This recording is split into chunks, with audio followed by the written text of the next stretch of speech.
Back to news. తిరుచానూరులోని వారాహి ఆలయం కూల్చివేత సోషల్ మీడియాలో వైరల్గా మారింది.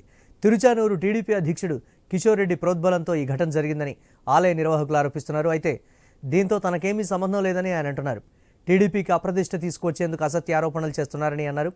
తనపై అసత్య ప్రచారం చేసిన వారిపై పరువు నష్టం దావా వేస్తానంటున్న తిరుచానూరు టీడీపీ అధ్యక్షుడు కిషోర్ రెడ్డితో Tirupati I news correspondent Varma face to face.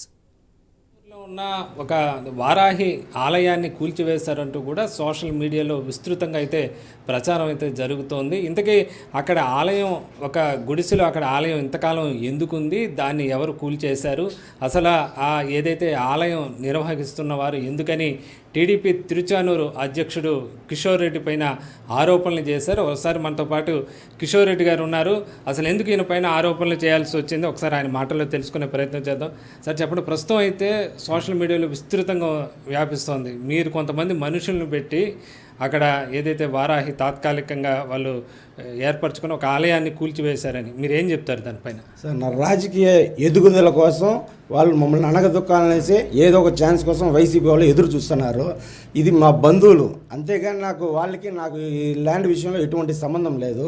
ఈ సంబంధం పెట్టుకునే వాళ్ళు నా రాజకీయ ఎదుగుదల తొక్కడానికి కోసం ఇట్లా మరి ప్రయత్నిస్తున్నారు వాళ్ళు. సార్, అంటే మీ పేరు చెప్తున్నారు, ఎమ్మెల్యే గారి పేరు చెప్తున్నారు, ఇక్కడ చంద్రగిరి ఎమ్మెల్యే పిలువర్తి ఆయన పేరు చెప్తున్నారు. అంటే ఇంతకీ స్థలం ఇష్యూ ఏమిటి? ఎందుకని అక్కడ ఇన్ని రోజులుగా అక్కడ ఒక గుడిసెలో ఆలయం ఎందుకని ఉండాల్సి వచ్చింది?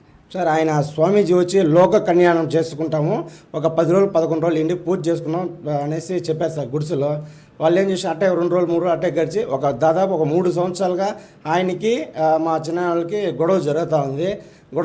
ఆల్రెడీ కోర్టుకు వెళ్ళారు, పోలీస్ స్టేషన్కి వెళ్ళారు, ఎస్పీ సార్కి కలిశారు, కానీ ఎక్కడ న్యాయం చేయట్లా.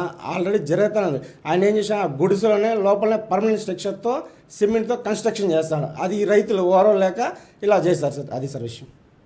అంటే ఇప్పుడు అక్కడ ఉండేదానికి ఆ స్థలానికి ఏదైతే ఆలయ నిర్వాహకులకి ఎలాంటి సంబంధం లేదు. 4 ఏళ్ల క్రితం అక్కడికి వచ్చి ఒక ఆలయం నిర్మించుకుంటామని మాత్రమే చెప్పారు. 4 సంవత్సరాలుగా సార్ వాళ్ళకి ఆయనకి అదే లోక కళ్యాణం పేరుతో వచ్చి 11 రోజులు ఇవ్వండి అని చెప్పారు సార్. 11 రోజులు సరే, 11 రోజుల తర్వాత ఖాళీ చేస్తారంటే ఆయన ఊరికి టెంపరీ షెడ్ వేసుకొని లోక కళ్యాణం పేరు దసరాకు వచ్చి నవరాత్రి పూజలు చేసుకొని వెళ్తాం. అట్లా మరి తెచ్చి పూజ చేసుకొని నేను వెళ్ళిపోతానన్నారు. అది అట్లే ఉన్నాడు. ఇప్పుడు అట్లా గుడిసెలో చేసుకుంటున్నాడు.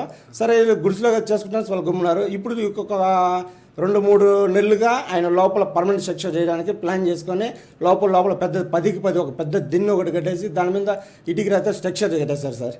అది సార్ జరిగిన విషయం. అక్కడ అంటే అక్కడ ఉండే ఆ స్థలం ఏం స్థలం? అది అక్కడ ఉండేది ఎక్కడ రిజిస్ట్రేషన్ స్థలమా? అది ఏమన్నా ఎలాంటి స్థలం?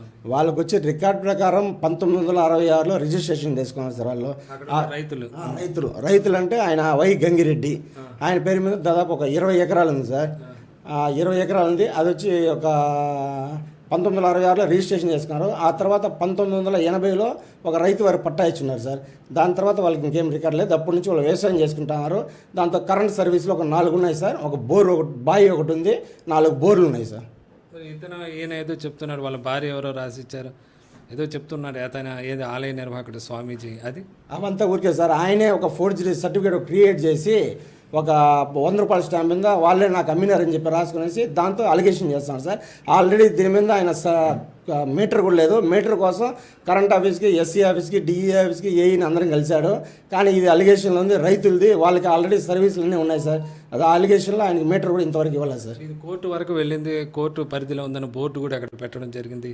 కోర్టులో ఏం జరుగుతుంది దీనిపై? కోర్టులో ఇంకా జరుగుతూ ఉంది సార్. ఆల్రెడీ వాళ్ళు హైకోర్టుకి వెళ్ళారు, హైకోర్టులో జరుగుతుంది సార్. ఇంకా దాని తర్వాత లోయర్ కోర్టు బొమ్మను కూడా చెప్పారు. లోయర్ కోర్టులో ఇంకా జరుగుతుంది సార్. అది ఆల్రెడీ కోర్టులో పెండింగ్ ఉంది సార్. ఇంకా అది పెండింగ్ ఉన్నా కూడా ఆయన లోపల పర్మనెంట్ స్ట్రక్చర్ చేయడానికి ప్రిపేర్ చేస్తుంటే అది వీళ్ళు ఓవర్ లేక చేశారు.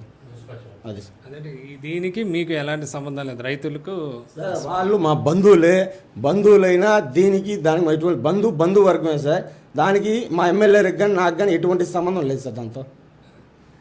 కిషోర్ రెడ్డి గారు కూడా చెప్తున్నారు, ఏదైతే ఆరోపణలు వస్తున్నాయి, ప్రధానంగా ఆరోపణలు తిరుచానూరు ఏదంటే టీడీపీ ప్రెసిడెంట్ కిషోర్ రెడ్డి చేశారన్నట్టుగా ఆరోపణలు అయితే వస్తున్నాయి. అయితే దీనికి నాకు ఎలాంటి సంబంధం లేదని ఆయన చెప్తున్నారు. అవసరమైతే దీనిపైన పరువు నష్టం దావా కూడా వేస్తాను. తాను అధికార పార్టీలో ఉన్నందుకు రాజకీయంగా తన అనగదొక్కేదానికి మాత్రమే ఈ విధంగా ఆరోపణలు చేస్తున్నారు. వాళ్ళు ఏదైనా పత్రాలు ఉంటే ఆల్రెడీ కోర్టులో నడుస్తోంది కాబట్టి వాళ్ళ దగ్గర ఏదైనా ఉంటే చట్ట ప్రకారం చూసుకోవాలి తప్ప తన మీద ఆరోపణలు చేయడం, పార్టీ మీద ఆరోపణలు చేయడం సరికాదని అయితే కిషోర్ రెడ్డి చెప్తున్నారు.